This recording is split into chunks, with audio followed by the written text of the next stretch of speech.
GOVT India news channel से आज की ताज़ा खबरें। 21 जून 2020 कृष्ण पक्ष अमावस्या। आज विश्व योग दिवस है, फादर्स डे है और एक और जो सूर्य ग्रहण का साल का पहला सूर्य ग्रहण जो आज सुबह शुरू होगा। चलिए खबरों पर ध्यान देते हैं।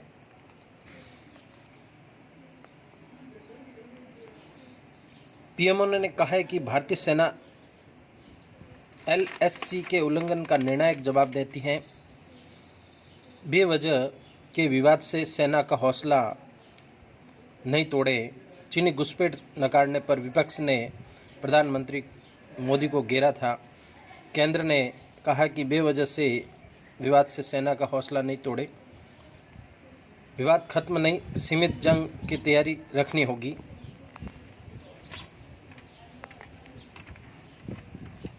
प्रधानमंत्री नरेंद्र मोदी ने शनिवार को राजस्थान समेत 6 राज्यों में 116 जिलों में गरीब कल्याण रोजगार अभियान शुरू किया। पीएम ने वीडियो कॉन्फ्रेंसिंग के जरिए बिहार के कटिहार जिले से इस अभियान का शुभारंभ किया। 50,000 करोड़ रुपए के इस अभियान के तहत लॉकडाउन में दूसरे राज्यों के शहरों से अपने घर लौटे प्रवासी कामगारों को हुनर के मुताबिक काम मिल सकेगा।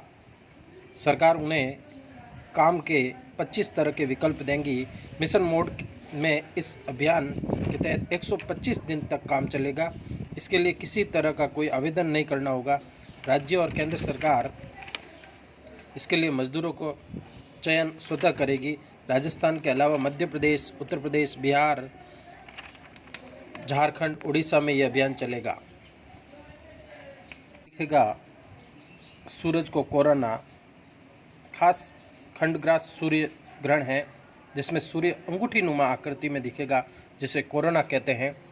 ग्रहण का समय प्रातः 9:15 से 3:04 तक रहेगा। भारत में इन राज्यों में सर्वाधिक प्रभाव दिखेगा, जिसमें राजस्थान, हरियाणा, दिल्ली, पंजाब, लद्दाख, हिमाचल प्रदेश, उत्तराखंड और उत्तर प्रदेश। ग्रहण का पथ एशिया, अफ्रीका के अधिकांश भाग और यूरोप और ऑस्ट्रेलिया के कुछ भागों में दिखाई देगा। ग्रहण सूर्य को 3 तरह से ढक सकता है। चंद्रमा। पूर्ण सूर्य ग्रहण के समय चंद्रमा पूर्ण रूप से सूर्य को ढक लेता है।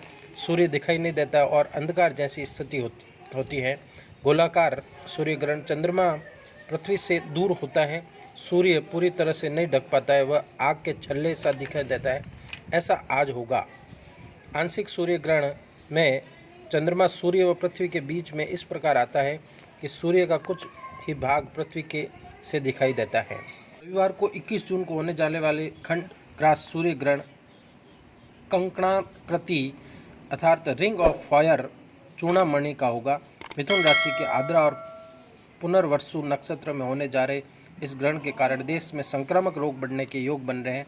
ज्योतिषियों का कहना है कि देश के सैन्य बल में वृद्धि होगी और उसका शौर्य भी नजर आएगा। इस ग्रहण के कारण रक्तपात, हिंसा, राष्ट्रों के बीच कटुता बढ़ने के योग बन रहे हैं। खाद्य सामग्री से जुड़े व्यापारियों को नुकसान का सामना करना पड़ सकता है। गलवान पर चीनी दावा मंजूर नहीं। प्रधानमंत्री नरेंद्र मोदी के चीन की ओर से कोई घुसपैठ नहीं होने और किसी चौकी पर कब्जा नहीं होने के बयान और फिर गलवान घाटी पर चीन के दावे के बाद शनिवार को देश की सियासत गर्मा गई। विपक्ष ने सरकार से प्रधानमंत्री के बयान और चीन के दावे पर तमाम सवाल खड़े कर दिए। नतीजन पीएमओ से एक बयान जारी कर सर्वदलीय बैठक में प्रधानमंत्री के बयान पर सफाई दी। शाम को विदेश मंत्रालय ने बयान जारी कर कहा है कि गलवान घाटी क्षेत्र से संबंध में स्थिति ऐतिहासिक रूप से स्पष्ट है। LSC के संबंध में चीनी पक्ष की कोशिश अतिरंजित है और उनके दावे स्वीकार नहीं होंगे। इसमें कोविड-19 के शनिवार को 381 नए मामले सामने आए, वहीं 4 की मौत हो गई। संक्रमितों में भरतपुर के 71 और धौलपुर के 40 हैं। धौलपुर के विधायक के परिवार के 8 लोग संक्रमित हुए। इनमें विधायक के भाई और भाभी और अन्य परिजन भी हैं। इधर मौसम विभाग का कहना है कि मानसून के 22 और 23 मई तक मध्य प्रदेश और उत्तर प्रदेश के कुछ हिस्सों में पहुंचने के लिए अनुकूल स्थिति है।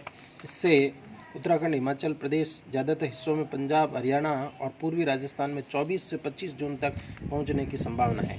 बीकानेर शिक्षा विभाग से एक और अच्छी खबर, परिस्थिति अनुकूल रही तो बच्चे आएंगे 1 जुलाई से।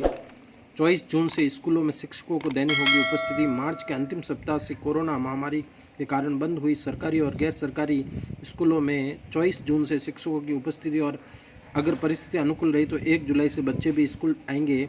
माध्यमिक शिक्षा निदेशक सौरभ स्वामी की ओर से जारी आदेशों के अनुसार 24 जून को शिक्षक स्कूलों में उपस्थित होकर कक्षा 1 से 8 तक प्रमोट किए गए विद्यार्थियों के प्रमाण पत्र तैयार करेंगे, जबकि कक्षा 9 व 11 के विद्यार्थियों की अंक तालिका बनाई जाएगी।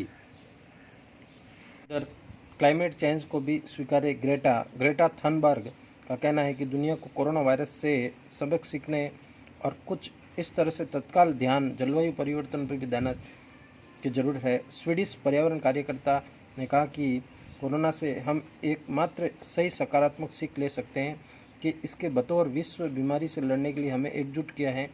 उन्होंने कहा है कि यह दर्शाता है कि संकट में आप न केवल कार्रवाई कर रहे हैं बल्कि पूरी ताकत के साथ काम कर रहे हैं। उन्होंने कहा है कि ऐसी ही ताकत के साथ जलवायु परिवर्तन के मुद्दे पर भी तत्काल और समुचित कार्रवाई करने की आवश्यकता है। इधर कोरोना महामारी के खौफ से परेशान लोगों के लिए राहत बड़ी खबर है। एक घरेलू दवा निर्माता फार्मास्यूटिकल ने कोरोना मरीज के उपचार के लिए कारगर औषधि बनाई है। कंपनी की एंटीवायरल फेविपिराविर दवा जल्द बाजार में उपलब्ध होगी। इसके उत्पादन और वितरण की अनुमति भारतीय औषधि नियंत्रक से मिल चुकी है। कोरोना वायरस के संक्रमण लगातार देश में बढ़ रहे हैं। शनिवार रात देश में कुल संक्रमितों की संख्या 4 लाख हो गई। एक दिन में 11,855 मरीज सामने आए। देश में शनिवार को 300 लोगों की मौत हो गई। दुनिया भर में कोरोना संक्रमण के मामले में भारत अभी चौथे नंबर पर है। कोरोना के कारण सीबीएसई की बची हुई परीक्षाएं रद्द हो सकती है। इंजीनियरिंग और मेडिकल की प्रतियोगी परीक्षाएं आगे बढ़ाई जा सकती है। इस बारे में सोमवार को तक फैसला होने की संभावना है। मानव संसाधन विकास मंत्रालय का रुख साफ है कि वह कोरोना के बीच छात्रों की सुरक्षा को खतरे में नहीं डालेगा। अभी 10वीं और 12वीं की परीक्षाएं 1 से 15 जुलाई के बीच प्रस्तावित हैं। वहीं जेईई के मेन एग्जाम 18 से 23 जुलाई के बीच, जबकि नीट 26 जुलाई को होनी थी। सूत्रों का कहना है कि मंत्रालय की आंतरिक चर्चा गृह मंत्रालय और स्वास्थ्य मंत्रालय के बीच हुई बैठक में परीक्षाओं की तारीख फिर से तय करने का फैसला हुआ है। राजस्थान माध्यमिक शिक्षा बोर्ड की शनिवार को 12वीं वोकेशनल परीक्षा पूरी हो गई। इनसे प्रदेश के करीब 42,000 विद्यार्थी प्रविष्ट हुए। सोमवार को 12वीं कला वर्ग और कॉमर्स वर्ग के विद्यार्थियों के शेष पेपर होंगे।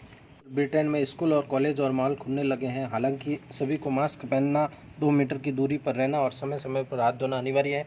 शुक्रवार को ब्रिटेन के प्रधानमंत्री बोरिस जॉनसन हर्टफोर्डशायर में एक स्कूल के दौरे पर पहुंचे।